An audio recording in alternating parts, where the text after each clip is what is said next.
Hello dear student, देखिए आज मैं ऐसी वैकेंसी के बारे में बात करने वाला हूँ। यह वैकेंसी सबसे ज्यादा बार खाली जाती है क्योंकि यह वैकेंसी के बारे में हर कोई नहीं बता पाता, ना ही कोई जानता है। यह ग्रेजुएशन से निकलती है ज्यादातर।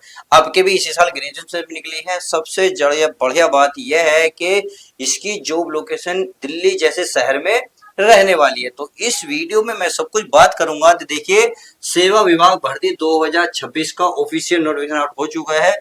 भारत के, देखिए, आप किसी भी कोने से हो, किसी भी स्टेट से हो, अप्लाई कर सकते हैं। जॉब लोकेशन आपकी दिल्ली में रहने वाली है। मेल हो फीमेल हो सब अप्लाई करेंगे। तो क्या कुछ होगा ये कि इसमें पोस्ट कौन कौन सी होंगी सब कुछ बात करेंगे। मेल फीमेल दोनों अप्लाई करेंगे।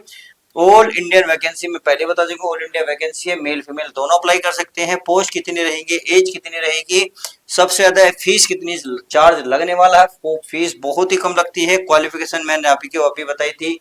अभी जस्ट आपको क्वालिफिकेशन क्या मांगे, ग्रेजुएशन मांगते हैं। सिलेक्शन प्रोसेस किस प्रकार से होगा, इसमें एग्जाम प्री होगा, मैन होगा। मैन में भी दो जगह डिवाइड है। बहुत इजी पेपर होता है क्योंकि इसके बारे में ज्यादा पता नहीं होता। सैलरी भी अच्छी खासी तकड़ी मिलती है। जॉब लोकेशन मैंने आपको बता दी है। तो इस वीडियो में सारे पॉइंट टू पॉइंट डिस्कस करने वाले हैं, ए टू जेड। तो चलिए पहले पॉइंट को ही देख लेते हैं। सबसे ज्यादा अगर मैं बात करूं माय डियर स्टूडेंट, तो मैं पहले बता रहा हूं। देखिए, अगर इसमें पोस्ट की बात करें, देखिए सेवा विभाग में जो पोस्ट निकली हुई है, पोस्ट, अगर मैं पोस्ट की बात करूं तो ये है आपकी सहायक अधिकारी। क्या है? सहायक अधिकारी। तो बहुत बढ़िया वैकेंसी है। इसे हर किसी को बारे में नहीं पता। सहायक अधिकारी जिसे एएसओ कहते हैं। अगर इसमें प्यारे बच्चों मैं कुल पोस्ट की बात करूं तो कुल पोस्ट इसमें 911 पोस्ट में निकली हुई है। समझ में आ गया? चलिए बात आती है, जब समझ में आ गया है तो देखिए ये अगर मैं बात करूं इसमें आपकी एज की, तो एज इसमें कितनी रहने वाली है, इसकी एज की भी बात कर लेते हैं। एज इसमें देखिए, अगर मैं एज की बात करूं, किसकी? एज की। एज इसमें आपकी 21 साल से लेकर 30 साल के भीतर आप फॉर्म को फिल कर सकते हैं। यानी कि मिनिमम एज 21 साल रहेगी, मैक्सिमम 30 साल। ये किसके लिए है? जनरल वालों के लिए। जो बच्चे ओबीसी में आते हैं उनके पता है ना, 21 से लेकर 33 साल तक फॉर्म को फिल कर सकते हैं। जो बच्चे एससी एंड एसटी में आते हैं उनको 21 साल से लेकर 35 साल तक के बीच में अगर बच्चा है तो वो फॉर्म फिल कर सकते हैं। फिर इसमें बात आती है तो एज जो है कैलकुलेटर कब होगी, कब हम 21 33 के होंगे, कब हम 35 के होंगे, सब कुछ बताने वाला हूँ। देखिए इन्होंने जो दी है 25 मार्च 25/3/2026 को एज कैलकुलेटर की जाएगी। आपके आप 20 30 21 से लेकर 35 साल के बीच में है या नहीं है, ये चीज आपको देखी जाएगी। बात समझ में आ गई? चलिए एज भी समझ में आ गई। तो बात आती है इसमें क्या मांगा है। अगर मैं आप प्यारे बच्चे, हाँ, फीस की बात करूं, कितनी फीस की? फीस आपकी जनरल वालों के लिए, ओबीसी वालों के लिए एंड ईडब्ल्यूएस वालों के लिए जो चार्ज रहने वाला है, मात्र 100 रुपए चार्ज लगने वाला है। अगर बात करें एससी एसटी वालों के लिए एंड ऑल फीमेल के लिए, तो उनके लिए कोई भी चार्ज नहीं लगेगा, यानी कि फ्री ऑफ कॉस्ट रहने वाला है। समझ में आ गया? 100 रुपए मात्र में आपको सैलरी भी बहुत तकड़ी है मिलेगी। सब कुछ बताऊंगा। जो फीस समझ में आ गई। चलिए अगर फीस समझ में आ गई तो बात आती है क्वालिफिकेशन, और बता दीजिएगा। तो जैसे कि मैंने आपको अभी शुरू में बताया था, एनी ग्रेजुएट, यानी कि आपने एनी ग्रेजुएट का मतलब जानते हो ना, एनी ग्रेजुएट यानी कि आपने चाहे इसमें बीए करा हो, चाहे बीएससी करी हो या बीकॉम करा हो। देखिए ये बच्चे ग्रेजुएशन पोस्ट ग्रेजुएशन कर बैठे हैं तो वही फॉर्म को अप्लाई कर सकते हैं। आई होप इतनी बात समझ में आ गई। यानी कि आपने कोई भी सर्च, बस आपने ग्रेजुएशन कंप्लीट कर रखी हो। चलिए अगर ग्रेजुएशन कंप्लीट आ गई है समझ में, अब जान लेते हैं कुछ और वैकेंसी के बारे में। अब बात, अगर मैं बात करूं इसमें सिलेक्शन प्रोसेस की, तो सिलेक्शन प्रोसेस के लिए देखिए आपको किसके चरणों से गुजरना होगा मैं आपको पहले बता दूं। देखिए आपको पहले तो आपका होगा एक जस्ट मेरिट लगेगी। मेरिट यानी कि सिलेक्शन आप मेरिट नहीं लगेगी, हाँ जस्ट क्वालिफाई करना होगा। क्वालिफाई के लिए आपको क्या किनके सब्जेक्ट से गुजरना होगा पहले बता दें। अगर मैं इसमें टोटल क्वेश्चन की बात करूं तो टोटल क्वेश्चन 200 मार्क्स हैं। 200 क्वेश्चन रहेंगे एंड 200 ही मार्क्स रहने वाले हैं। इसमें आपको टाइम मिलेगा 2 आवर्स का और नेगेटिव मार्किंग 1/4 रहने वाली है। ये जस्ट मैं आपको प्री बता रहा हूँ। जो प्री आपका जस्ट क्वालिफाई रहेगा, अब बात आती है तो 200 क्वेश्चन बता दीजिएगा कौन कौन से सब्जेक्ट से कितने आएंगे। तो देखिए इन्होंने सबको इक्वल रखा है, कोई भी ऐसी चीज नहीं है किसी के मार्क्स ज्यादा है किसी के कम है। देखिए अगर जनरल इंटेलिजेंस यानी कि जनरल इंटेलिजेंस के 40 क्वेश्चन 40 मार्क्स रहेंगे।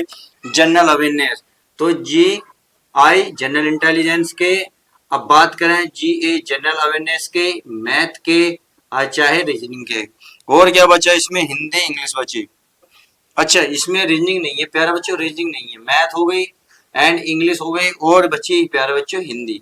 तो इन सभी में मिलाकर आपको 40 क्वेश्चन इसके मिलेंगे, 40 क्वेश्चन इसके मिलेंगे, 40 ये और ये 40 ये और ये 40 ये। इस प्रकार से जस्ट आपको क्वालिफाई करना है आपको प्री एग्जाम। क्लियर है। बात आती है इसमें प्री क्वालिफाई में कितने मार्क्स चाहिए तो वो भी मैं बता देता हूँ।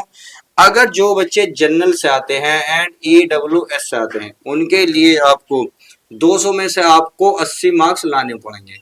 अगर 200 में से 80 मार्क्स आते हैं तो आप क्वालिफाई कर देंगे। बात आती है ओबीसी वालों की। ओबीसी वाले की अगर मैं बात करूं तो इसमें है 35 यानी कि 70 मार्क्स सही है। बाकी SC ST वालों के लिए, SC एंड ST वालों के लिए 60 मार्क्स। तो आप इन नंबर लाते हैं 200 में से, जनरल ओबीसी 80, ओबीसी वाले 70, SC ST वाले 60, तो आप जस्ट इसे क्वालिफाई कर लेंगे। तो इन्होंने क्वालिफाइंग ही मांगा है, बाकी इसमें कुछ मेरिट नहीं लगेगी ना ही आपके मार्क्स होंगे। समझ में आ गई। अब जैसे ही आप इसको क्वालिफाई कर लोगे तो आप क्या होगा फिर प्री, क्या होगा प्री, प्री भी आपके दो होंगे, प्री में भी 2 पार्ट होंगे। सही है। अब चलिए उनको भी डिटेल से समझ लेते हैं। अगर मैं इसमें बात करूं प्यारे बच्चों, इसमें देखिए इन्होंने क्या क्या दिया, बिल्कुल सेम यही दिया है। इसमें भी आपको 200 क्वेश्चन देखने को मिलेंगे एंड 200 ही मार्क्स मिलने वाले हैं। टाइम इसका इसमें भी 2 घंटे रहने वाला है। प्री, अच्छा प्री हो गया। मेंस की बात कर रहा हूँ प्यारे बच्चों, मेंस सही है। Mains first second, first mains की बात कर रहा हूँ। 200 क्वेश्चन 200 मार्क्स 2 घंटे। अगर नेगेटिव मार्किंग की बात करें तो इसमें 1/4 रहने वाली है इसमें भी, यानी कि बिल्कुल यही कंडीशन रहेगी। बस इसमें सब्जेक्ट चेंज करा है। जनरल इंटेलिजेंस, जनरल इंटेलिजेंस के इन्होंने 40 क्वेश्चन है, 40 ही मार्क्स हैं। सही है। अगर जनरल अवेयरनेस, इन्होंने जनरल अवेयरनेस की बात करी है, 40 क्वेश्चन है, 40 ही मार्क्स हैं। अगर बात करें आप इसमें किसकी, मैथ की अगर मैं बात करूं तो 40 क्वेश्चन है, 40 ही मार्क्स हैं। अगर बात करूं इसमें इंग्लिश की, इंग्लिश में आपको 40 क्वेश्चन है, 40 ही मार्क्स हैं। और लास्ट में जो इसमें क्या दे रखा था, हिंदी के लिए इन्होंने कंप्यूटर ने लिया है प्यारे बच्चों, कंप्यूटर नॉलेज होनी चाहिए। उसमें 40 क्वेश्चन देखने को मिलेंगे, 40 ही मार्क्स मिलेंगे। इस प्रकार से आप देख सकते हैं 200 क्वेश्चन 200 मार्क्स होंगे। इनके लिए आपको 2 घंटे का टाइम मिलेगा। 1/4 नेगेटिव मार्किंग रहने वाली है। अब जैसे ही आप इसको क्वालिफाई कर लोगे तो मेंस में ये प्लस अब इसका फिर सेकंड पेपर होगा। तो सेकंड पेपर को अगर मैं ध्यान से बताऊं तो ध्यान से देख लीजिएगा। तो इसमें जस्ट देखिए ज्यादा कुछ नहीं है। इसमें आपका मिलेगा मेंस में ऐसे एक्सप्लेनेशन ऑफ आइडिया यानी कि इन इंग्लिश। देखिए और हाँ एक चीज और बता दूं, हिंदी और इंग्लिश में होगा, आपको जैसे चाहो ऐसे एग्जाम दे सकते हो। हिंदी में चाहो हिंदी में, इंग्लिश में, दोनों लैंग्वेज में होगा। सही है, सही है। अगर मैं अब मैं सेकंड की बात करूं तो इसमें आपका क्या होगा, एसए होगा। क्या होगा, एक एसए होगा, ESSAY। एसए कितने मार्क्स का होगा, एक ही क्वेश्चन आएगा एसए का, एक क्वेश्चन एसए लिखना है और 50 मार्क्स मिलेंगे। देखिए ऐसे बिल्कुल सिंपल सा है, जो आप 9वीं 10वीं 11वीं 12वीं में लिखते आए हो उसी पर बेस पर आधारित होता है। बाकी वैसे इसमें कुछ भी नहीं है, बहुत आसान है। बात आती है फिर इसमें आपको एक लेटर मिलेगा, और लेटर भी जो आप 10वीं 12वीं में खूब लिखते हो वही होगा, एक लेटर होगा, उसके आपको 25 मार्क्स मिलने वाले हैं। बात आती है फिर इसमें राइटिंग, एक राइटिंग होगी, क्या होगी प्यारे बच्चों, राइटिंग होगी। आपकी एक राइटिंग करवाई जाएगी, राइटिंग के लिए एक देना, तो उसके आपको 25 मार्क्स मिलेंगे।